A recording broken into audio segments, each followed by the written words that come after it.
이 스며들다라는 말이 있습니다. 이 스며들다라는 것은 뭐 속으로 배어든다, 마음속 깊이 느낀다 이런 뜻을 가지고 있습니다. 그래서 사실은 어떤 특별한 경험은 이 스며드는 것이 중요하죠. 그래서 김치를 담글 때 가장 중요한 게 뭐예요? 배추를 소금에 절이는 것입니다. 배추를 소금에 절이면 어떻게 돼요? 배추 안에 있는 수분은 빠져나가고 소금의 짭짤한 맛이 그 배추 속으로 스며듭니다. 그리고 그 다음에 어떻게 해요? 양념을 버무립니다. 그럼 그 양념은 그냥 배추의 그 껍데기에 붙어 있는 게 아니라 또 어떻게 돼요? 그 배추에 그 절인 배추 속으로 스며들게 돼요. 그럼 우리는 맛있는 배추김치를 먹게 되는 것입니다. 그러니까 스밈이라는 건 이 어떤 것을 바꿔놓는 힘이 있다는 거예요. 우리는 보통 성령 충만한다라는 단어를 써요. 충만. 이 충만이라는 말이 펠레로라는 헬라어를 쓰는데 이 말은 채워진다는 뜻을 가지고 있어요. 채워진다. 저는 그런 의미에서 이 성령 충만이라는 것은 우리가 생각이 성령 충만합시다. 그러면 뭔가 화끈한 거. 뭐 그것도 틀린 말은 아닐 수 있을 것입니다. 막 성령의 불이 임하면 막 우리 마음이 막 힘이 생기고 막 뜨거워지고 막 화끈한 것도 있지만 또 성령 충만은 스며드는 거예요. 성령이 내 가장 깊숙한 곳 같이 마치 그 배추 속으로 배추 안으로 이 소금이 스며들고 그 양념이 스며들어서 그것이 배어서 어떻게 돼요? 제대로 된 김장김치가 되는 것처럼 성령님이 내 안으로 가장 깊숙한 곳까지 스며드는 것을 경험하는 것, 저는 그게 성령 충만이라고 생각합니다. 우리는 보통 성령 충만하면 화끈한 거, 뭐 그냥 막 불을 경험하고 막 뜨거운 열정을 느끼고 막 내 안에 막 힘을 느끼고 이것도 성령 충만이겠습니다만은 그러나 어쩌면 더 많이 우리가 경험하는 성령 충만함은 성령님이 내 안으로 깊게 스며들어서 나를 다른 것으로 만들어버리는 거예요. 다른 맛을 내는 존재로 만들어가는 그 은혜와 능력이 바로 성령의 충만이라면 어쩌면 성령 충만은 화끈함보다는 스며듦에 더 의미가 강하지 않을까 싶어요. 그래서 디모데후서 2장 26절에 보면 그들로 깨어 마귀의 올무에서 벗어나 하나님께 사로잡힌 바 되어 그 뜻을 따르게 하실까 함이라. 여러분, 우리가 예수 그리스도를 통해서 마귀의 올무에서 벗어나 하나님께 가는 인생이 되는 걸 뭐라고 말하고 있어요? 사로잡혔다. 이제는 하나님께 모든 것을 다 맡기고 변화되는 존재로 바뀌는 것입니다. 전 그러면서 여러분, 우리가 추구해야 되는 성령 충만함, 우리가 삼아야 되는 성령 충만함은 화끈함도 있지만 뭔가 성령 충만해서 힘을 갖고 성령 충만을 통해서 우리 인생에서 뭔가 변화를 강력하게 느끼는 것도 있지만 성령님이 내 삶의 깊숙한 곳까지 스며 있는 것을 경험하는 것입니다. 내 삶의 구석구석까지, 내 생각, 내 감정, 내 의지, 내 생활의 삶의 태도, 내 가정, 내 사는 인생 전부의 구석구석 성령님이 스며 있는 것을 느끼게 되는 것. 그게 진짜 성령 충만이라는 거예요. 그래서 집안에 가면 성령님이 계신 게 느껴지고 성령님의 향기가 느껴지고 성령님의 채취가 느껴지며 내 생각 속에 성령님의 생각이 있는 게 느껴지고 내 가슴 속에 성령님의 그 마음이 느껴지고 내 행동 속에 성령님의 손과 발이 느껴지고 내가 사는 인생 가운데 성령님의 흔적들이 날마다 모든 순간 보인다면 그게 바로 성령 충만, 바로 스며듦의 성령 충만이 아니겠냐는 거예요. 오늘 본문에 나오는 이 제자들, 이들은 이 바울과 바나바를 통해서 복음을 들은 이 비시디아 안디옥에 있는 어떤 이방인들, 아마 헬라인들, 또 로마인들, 혹은 이 지역이 이제 터키인이니까 아마 지금의 그 투르크족들이 있는 그 지역들, 그 옛날에 그 지역에 살던 토착민들, 그들을 말하는 것일 것입니다. 그들 중에서 특별히 유대교 신앙을 통해서 어렴풋이나마 하나님에 대해서, 여호와에 대해서 알기 시작한 그들에게 성령께서 임재하신 것입니다. 그래서 그들의 마음 가운데 어떻게 해요? 성령이 충만함에 임해서 성령님이 스며드는 은혜를 경험하게 된 것을 제자들은 기쁨과 성령이 충만하다. 이 제자들은 다시 말하지만 이 사도행전에서 제자들이라는 말을 쓸 때는 그것은 예수님의 그 직계의 제자를 말하는 게 아니라 그리스도인들, 복음을 들어서 그리스도인, 성령의 충만함을 경험하는 그리스도인이 되는 사람들이고 그들은 기쁨과 성령이 충만한 자가 됐다는 거예요. 그렇다면 이 스며들듯 성령께서 우리 안에 충만해져가는 그 단계는 어떤 단계일까요? 저는 이 비시디아 안디옥에 있었던 이 이방인들이 바울과 바나바를 통해서 복음을 듣게 되고 그리고 성령의 충만함을 경험하게 돼서 그들이 성령과 기쁨이 충만한 그들의 인생의 성령 충만함으로 바뀌어가는 이 놀라운 단계를 통해서 우리가 어떻게 성령 충만함을 경험하며 그 성령이 우리 안에 어떻게 스며들어가는, 마치 아까도 말한 것처럼 이 풋풋한 배추를 소금물에 절였을 때 그 소금 기운이 스며들어가고 그 안에 수분이 빠져서 짭짤한 이 절인 배추가 되고, 거기에 다시 양념을 버무렸을 때 그 양념의 배추 속속으로 스며들어서 그 배추의 맛이 김치의 그 김장김치의 그 향긋하고 새콤하고 매콤한 맛을 만들어내는 것처럼, 성령께서 내 인생에 가장 깊숙한 것까지 어떤 단계를 통해 스며들어가고 그것을 통해서 우리 인생이 어떤 복된 맛을 내는 인생으로 바뀌는지를 여러분들이 깨닫는다면 여러분들이 더욱더 성령 충만함을 사모하는 인생이 될 줄 믿습니다. 그렇다면 스며들듯 성령께서 우리 안에 충만해져가는 첫 번째 단계는 뭘까요?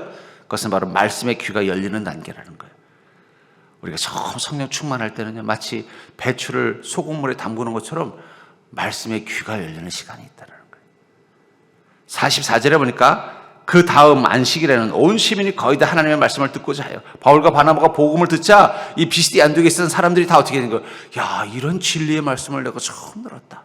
그들 중에는 이 회당에서 유대교 말씀을 듣고 있었던 그런 이방인들도 있었을 것입니다. 그들이 우리가 유대인들을 통해서 여호와에 대해서 들었지만 정말 참 하나님이 어떤 분인지를 이 두 사람을 통해서, 이 사도들을 통해서 알게 되었다면서 다 그들이 어떻게 해요? 말씀을 막 듣고자 사모해서 어떻게 됐다는 것이가, 그 다음 이 안식일에는 모든 시민들이 다 모였다는 거예요. 거기서 그들은 말씀을 듣고 막 기뻐하고 신나했다는 거예요. 여러분, 귀는 마음으로 들어가는 문입니다. 그렇죠? 여러분, 귀가 있어야 그 귀를 통해 들은 정보나 어떤 것들이 내 마음속에 들어가는 것입니다. 귀가 없으면 여기 안 들어가는 거예요. 그 귀는 마음으로 들어가는 문입니다. 그래서 어학을 공부할 때도 제일 중요한 게 뭐냐면 들리는 작업이 중요한 거예요. 잘 안 들리면은요, 아무리 애를 써도 이 언어가, 어학이 늘지 않습니다. 영어를 잘하려면요, 미국 사람들이 하는 말이 들려야 돼요. 그것만 들리면 벌써 영어는 절반 이상 성공한 거예요. 왜냐면 잘 들리면 어떻게 돼요? 들은 대로 그것이 내 마음속에, 내 생각 속에 들어가니까 그 들은 걸 그대로 또 말할 수 있게 되는 거예요. 여러분, 앵무새가 어떻게 사람 말을 잘할까요? 사람의 소리를 잘 들을 수 있는 귀가 있기 때문에 그걸 듣고 똑같이 흉내내는 거예요. 저는 그러면서 귀를 뚫는 거예요. 마찬가지입니다. 우리가 성령 충만하려면 우리 마음에 그 말씀의 귀가 열리는, 믿음의 귀가 열려야 되는 것입니다. 그래서 로마서 10장 17절에 보면, 그러므로 믿음은 들음에서 나며 들음은 그리스도의 말씀으로 말미암느니라. 이런 믿음은 주님의 말씀을 들을 수 있는 귀가 열리고, 그 들음을, 주님의 말씀을 들음을 통해서 어떻게 돼요? 우리의 믿음이 자라는 것입니다. 또 계시록 1장 10절에 보면, 주의 나라에 내가 성령에 감동되어 내 뒤에서 나는 나팔소리 같은 큰 음성을 들으니, 여러분, 성령에 감동이 되면, 내 안에 성령이 충만해지면요, 주님의 음성이 어떻게 들린다는 거예요? 큰 나팔소리처럼 들린다는 거예요. 성령이 충만하면 내 귀에 하나님의 음성이 들리기 시작합니다. 우리가 주님의 음성을 들으면 분별할 수 있는 힘이 생기는 것입니다. 주님의 음성을 들으면 우리가 어떤 길을 가야 되는지에 대한 확신이 생기는 것입니다.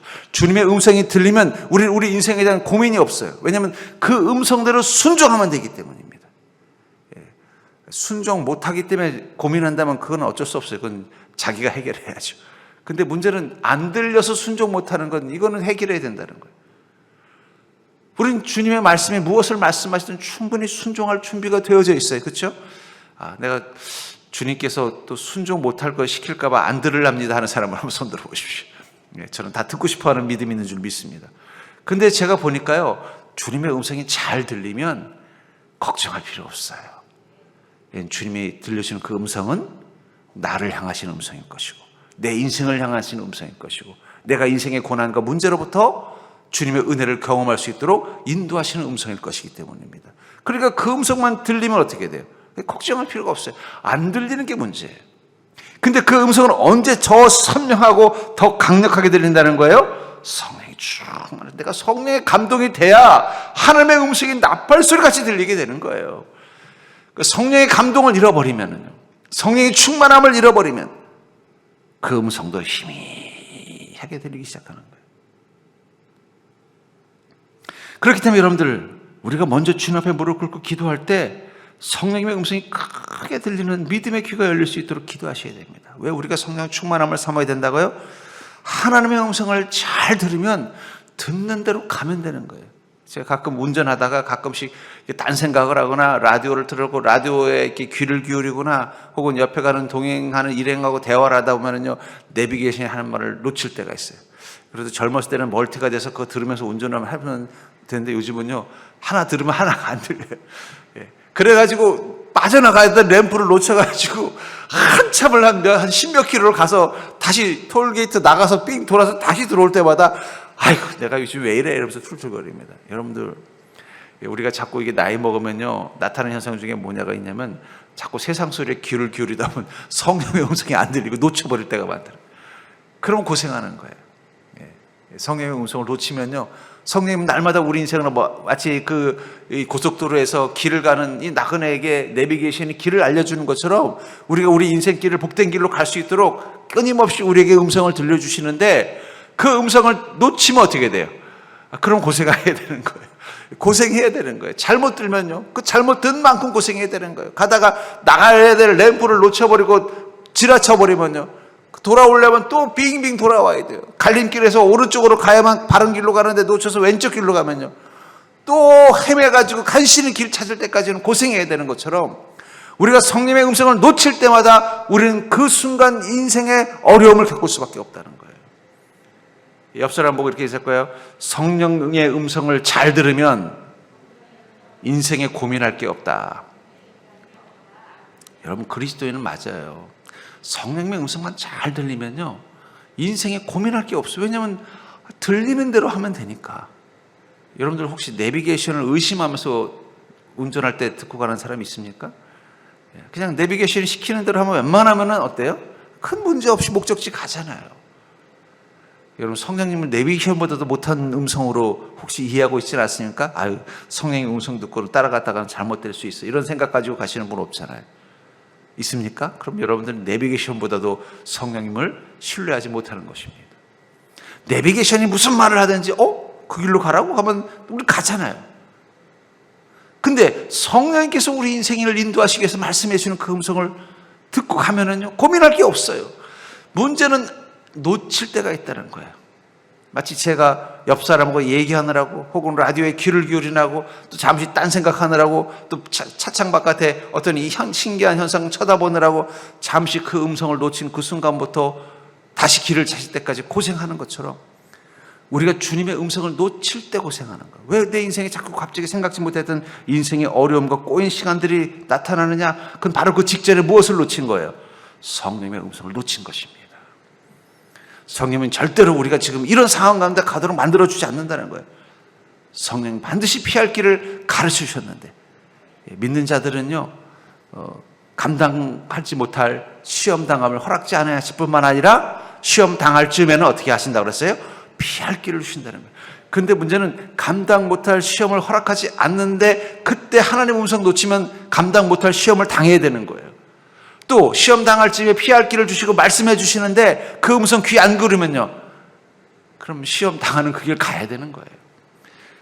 그건 하나님 잘못이 아니에요. 그건 우리의 잘못이에요. 성령님의 음성을 들을 수 있는 그 귀가 닫혀 있기 때문에 일어난 비극이라는 거예요. 그러니까 여러분들, 우리가 힘든 시간을 지나갈수록, 어려운 시간을 지나갈수록 우리가 정말 필요한 것은 믿음의 길을 쫑긋 열고 성령의 음성이 크게 들리기를 기도하셔야 됩니다. 그런데 성령의 음성은 언제 크게 들린다고요? 내가 성령에 감동돼요. 성령 충만함으로 내 믿음의 귀가 활짝 열려 있어서 오직 내 귀가 성령의 음성만 듣는데 온 마음이 집중되어 있어야 돼요. 특별히 아까도 말한 것처럼 세상 소리, 세상 관심, 세상 일들의 마음이 빼앗기면요, 성령의 음성을 놓칠 때가 있다는 것입니다. 정말 중요할 때는 성령의 음성에 집중해야 돼요. 그래서 저도 정말 중요한 갈림길 혹은 위험한 길, 잘 모르는 길을 갈 때는 옆에 일행한테 스톱시킵니다. 내가 요즘 귀가 멀티가 안 돼서 2개를 못하니까 잠깐 조용히 해달라. 라디오도 끄고 갑니다. 왜냐하면 그 소리에 귀 기울이다 놓치면은요, 낭패를 보기 때문에. 여러분들 인생에 지금 정말 너무 위험한 시간이다, 너무 힘든 시간이다, 이때는 정말 여러분들 마음의 귀를 세상 속에 들리는 소리로부터 막으셔야 돼요. 그 성령의 음성에 귀를 기울이셔야 돼요. 집중해서 들어야 돼요. 멀티가 안 됩니다. 이제 우리는 2개 다 할 수 있으면 얼마나 좋습니까? 세상 소리도 들으면서 유유자작작 노래도 부르면서 또 그러면서 또 주님의 음성도 잘 들을 수 있으면 좋지요. 그러나 그렇게 안 되기 때문에 주님의 음성을 놓쳐서 우리가 인생의 어려움과 고난을 겪는다면 이제는 용기 있게 주님의 음성에만 집중할 수 있도록 세상의 음성에 좀 귀를 닫는 것도 필요하다는 것입니다. 두 번째로 스며들 때 성령께서 우리 안에서 충만하여지는 이 단계의 두 번째 단계는 무엇이냐? 바로 구원의 약속에 감격하는 단계라는 거예요. 주님의 음성이 내 안에 들어오고 충만히 그 음성을 들을 수 있는 믿음의 귀가 열리고 나면 두 번째는 우리 가슴에 구원의 약속에 대해서 기뻐하고 감격하는 마음이 회복되는 단계가 있다는 거예요. 그러면 여러분들이 지금 성령께 내가 스며들고 있구나. 47절부터 48절에 보니까 주께서 이같이 우리에게 명하시되 내가 너를 이방의 빛으로 삼아 너로 땅끝까지 구원하게 하리라 하셨느니라 하니 이방인 듣고 기뻐하여 하나님의 말씀을 찬송하며 영생을 주기로 작정된 자는 다 믿더라. 아마 이 안디옥, 이 비시디아 안디옥에 있었던 이 이방인들 중에는 하나님에 대한 믿음이 생기기 시작했지만 아무리 말씀을 들어봐도 이 이방인에겐 구원이 없다라는 이 유대인들의 말을 듣고서 늘 갈급함이 있었을 것입니다. 근데 바울과 바나바 와서 뭐라고 말씀하세요? 아니다라는 거예요. 하나님이 나를 사도로 우리를 사도로 부르신 이유는 너희와 같은 이방인에게도 하나님께서 구원을 주시기로 명령하셨기 때문에 그것을 위해서 우리를 그 이방의 빛으로 삼으셨다는 말을 듣고 그들이 기뻐서 어떻게 해요? 막 기뻐하고 그럼 우리도 구원받는 것입니까? 감격하고 열광하면서 어떻게 해요? 이 바울과 바나바를 스승으로 모시고 교회를 세웠던 거예요. 그 전에 그들 중에는 이 회당의 신앙을 안 사람들도 있었을 거예요. 이방인 중에서도 마치 고넬료처럼 이 회당 신앙을 가지고 있었던 유대교 신앙을 가진 사람들, 그들은 어렴풋이나마 하나님에 대해서 알고 있었고 어렴풋이나마 예수 그리스도의 이 땅에 오심을 어렴풋이는 알고 있었지만 자신들이 그분들을 통해서 구원받을 수 있는 존재인지에 대한 확신을 받지는 못했을 것입니다. 왜냐하면 유대교 신앙은요 철저히 선민주의, 오직 유대인들만 구원받는다는 선민의식을 가지고 있었기 때문에 자신들은 하나님은 알 수는 있지만 구원받을 자라는 확신은 없었던 것입니다. 그런 그들이 바울과 바나바를 통해서 어떻게 된 것입니까? 성령님, 예수 그리스도의 영이신 성령님을 영접하게 된 거예요. 그러니까 여러분, 예수 그리스도를 구주로 영접하는 그 순간 그리스도의 영이신 성령님이 우리 안으로 마치 스며들어 오시는 거예요. 그 순간 그들의 가슴이 뛰기 시작하는 것입니다. 나도 구원받은 자이구나. 나도 구원받은 자라는 이 기쁨과 감격이 있었다는 것. 어쩌면 그게 바로 교회와 예배, 그것이 회당과 차이점일 것입니다. 여러분, 하나님만 아는 것은 믿음이 아닙니다. 구원의 감격이 있어야 됩니다. 우리가 예수 그리스도를 안다는 것은 그분이 구세주요, 그분이 하나님이시요, 그분을 통해서 이 땅에 구원받았다는 것을 아는 것이 아니라 그 알미 어디로 오는 거예요? 내 가슴에 감격으로 오는 것입니다. 성령 충만하면요 감격이 느껴지는 거예요. 양념이 잘 배어서 스며들어서 잘 숙성된 김장김치를 먹으면 어떤 맛이에요? 우리 며칠 전에 냉장고에서 이 김장김치를 꺼내가지고 잘라서 먹었는데 너무 맛있더라고요. 먹었는데 이게 마지막 김장김치인 거예요. 야, 이거 벌써 이제 봄이 왔구나. 이 김장김치가 끝났네. 아쉽더라고요. 아무래도 이 김장김치의 맛은 이건 이 가을에 나온 배추를 또 절여서 이런 공정을 통해 잘 스민 맛이 배어 있어야 제맛이 되잖아요. 그러니까 성령이 충만하면은요 내 안에 마치 그 잘 익은 김장김치를 먹으면서 야, 정말 김치가 맛있다고 감탄하는 그 마음이 생기는 것처럼 내 안에 구원의 감격이 생깁니다. 성령이 이런 분이시구나. 하나님이 나를 구원하셨구나. 이 기쁨이 어떻게 해야 돼? 너무너무 기뻐가지고 그 기쁨 때문에 어쩔 줄 모르고 주체할 줄 모르는, 마치 이 비시디아에 있는 안디옥에 있는 이방인들이 듣고 기뻐하며 하나님을 찬송하며 영생을 주시기로 작정된 자는 다 믿더라. 막 감격하고 축제를 벌였을 것입니다. 행복해서 춤을 췄을 거예요. 성령이 주시는 기쁨, 그 구원의 첫 번째 기쁨, 그것은 구원의 기쁨입니다.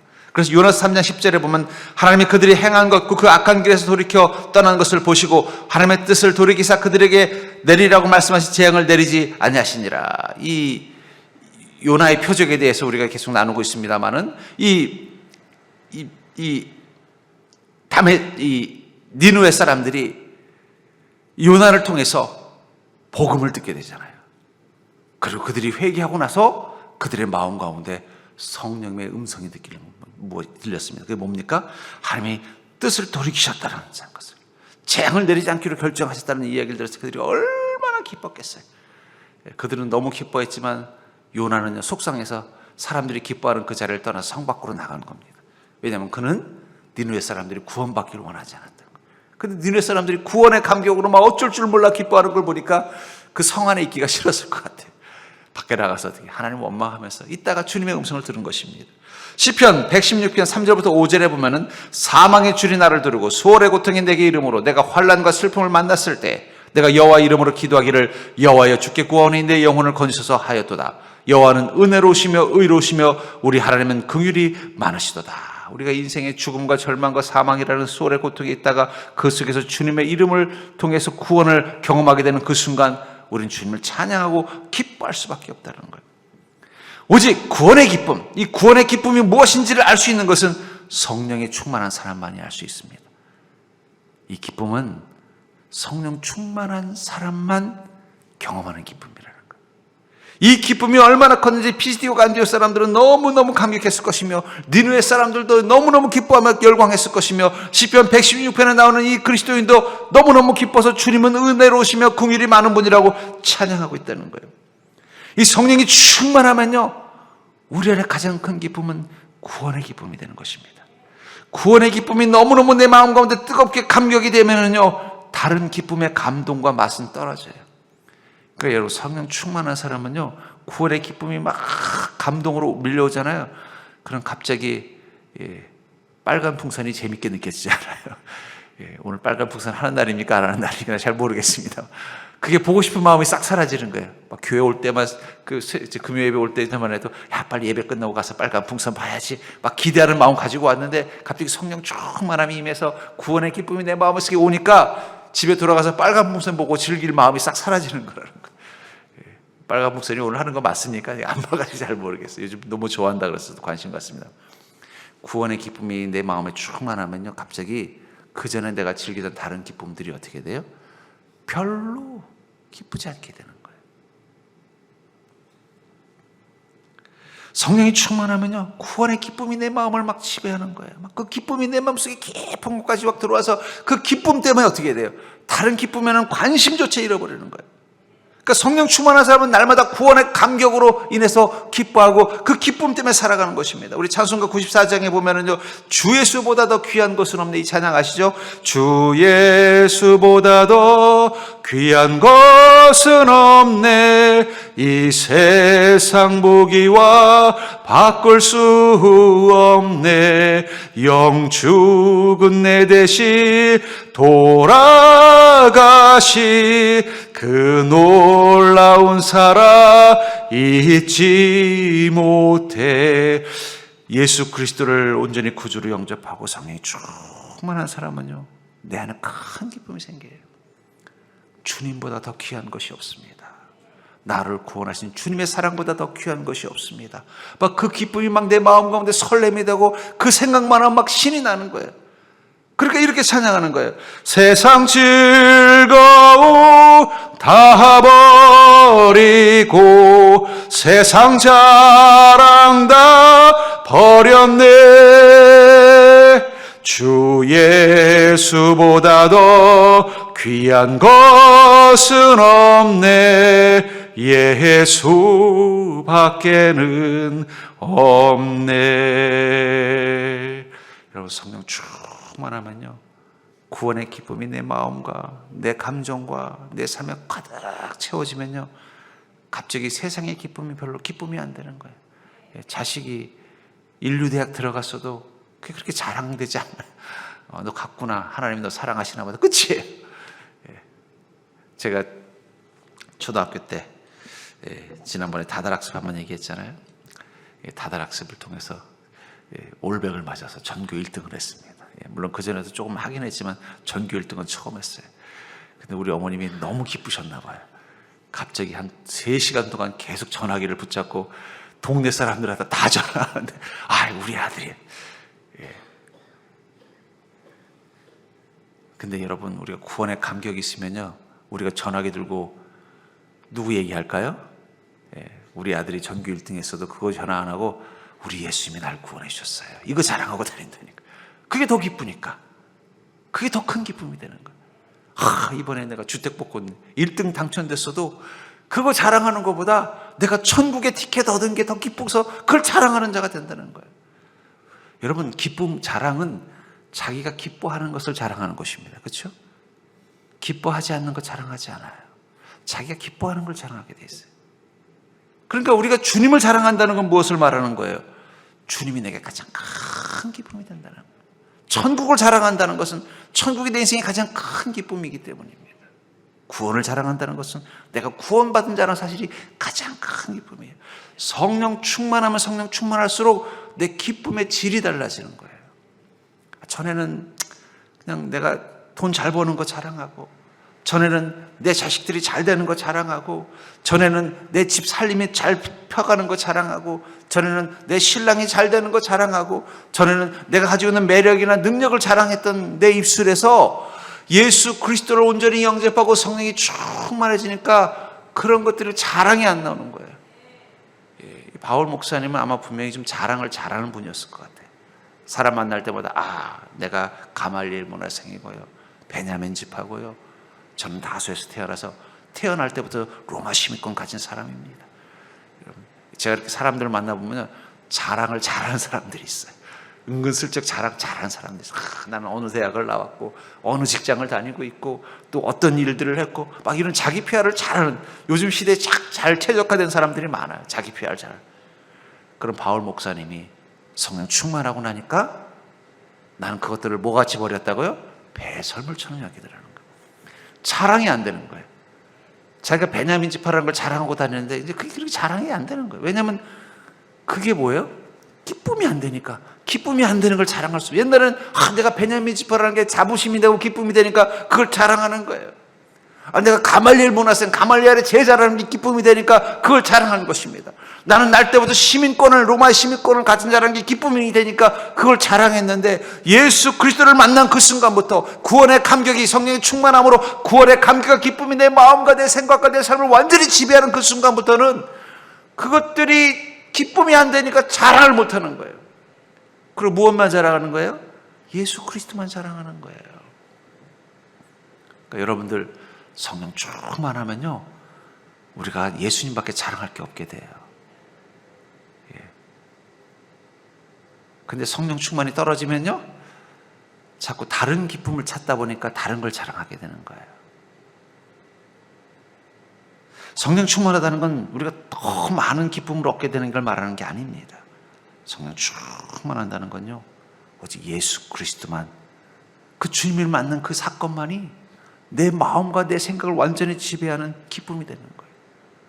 전 여러분들 그 기쁨을 한번 경험해 보셨으면 좋겠어요. 나를 구원하신 주님의 은혜, 이것만 생각하면 아무것도 없는 거예요.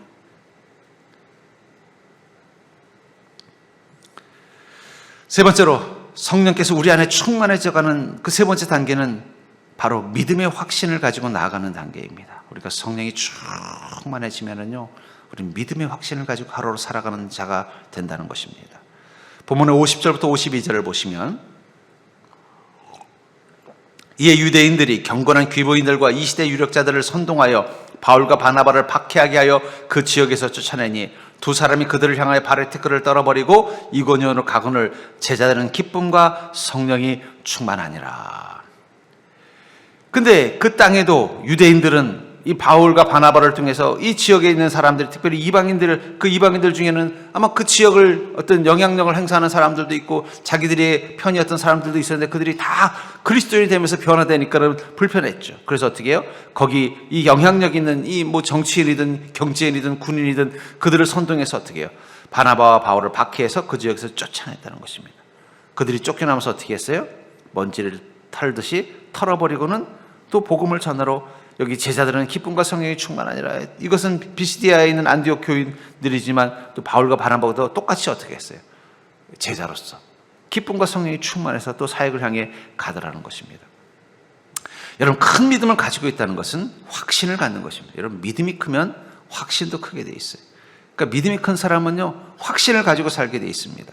그리고 확신이 있다는 건 흔들리지 않는 것입니다. 그리고 흔들리지 않는다는 건 뭘까요? 단단하다는 것도 되겠지만 회복력도 좋을 것입니다. 50절에 아까 보면은 여기 이에 유대인들이 경건한 귀부인들과 신의 유력자들을 선동하여 바울과 바나를 박해하게 하여 그 지역에서 쫓아내니, 박해하고 쫓아냈으니 얼마나 억울할 수 있겠어요. 그렇죠? 뭐 바울과 바나바가 무슨 나쁜 일 했습니까? 이방인들, 믿지도 않는 이방인들을 구원하고 그들이 예수님 만나고 성령 충만해서 그들 안에 구원의 기쁨이라는 놀라운 은혜를 줬는데, 성령의 음성을 듣게 되는 놀라운 은혜를 줬는데, 뭐 그 나라에 어떤 해를 끼친 게 아무것도 없잖아요. 죽을 수밖에 없는 심판 속에 있는 영혼들을 구원해주는 이 기쁨을 줬는데, 그게 왜 불만이 돼가지고 유대인들은 시비를 걸었어요. 그렇다고 뭐 유대교인들을 끌고 온 것도 아니고 이방인들인데, 그 식임 속에 박해를 받았으면 억울할 수 있는데 그들은 억울해하지 않고 어떻게 했다 그런 거예요? 발에 먼지를 툭 털어버리고 또 어떻게 하는 거예요? 난데가는 거예요. 제가 이 어린 아이들을 보면서 배운 게 있습니다. 어린 아이들은요, 마음밭이 건강합니다. 영혼이 건강해요. 결국 인간이 이 인생을 살면서 우리가 계속 인생에서 상처를 받아요. 상처를 받으면요, 마음과 영혼이 건강하지 못해요. 그럼 어떤 현상이 나타나느냐? 마음의 회복력을 잃어버려요. 근데 어린 아이들은 어떻습니까? 아직은 인생의 상처를 안 받은 순수한 영혼들이잖아요. 그래서 그들의 공통점이 뭐냐면 회복력이 좋아요. 그러니까 회복력이 좋다는 게 뭐냐? 둘이서 막 머리 그작짓고 싸우고 밀고 울고 싸우다가도 1시간 지나면 또 어떻게 해요? 둘이서 신랑 신부 놀이하면서 놀고 있다는 거예요. 예. 우리가 보면요, 참 지저도 없다. 조금 전에 서로 믿고 싸우더니 1시간도 안 돼서 또 사이좋게 지내는 거 보면은 우리 눈에 어떻게 보여요? 지저 없다고 보이십니까? 아니면은 참 얘네들은 순수하다고 보이십니까? 왜 그럴까요? 걔네들은 잊을 수 있는 능력이 있다는 거예요. 어린 아이들의 마음 속에는 하나님을 가장 닮아 있는 선한 성품들이 있습니다. 그렇기 때문에 어떻게 해야 돼요? 악한 마음들이 오래 머물지 못하는 강한 면역력을 가지고 있다는 거예요.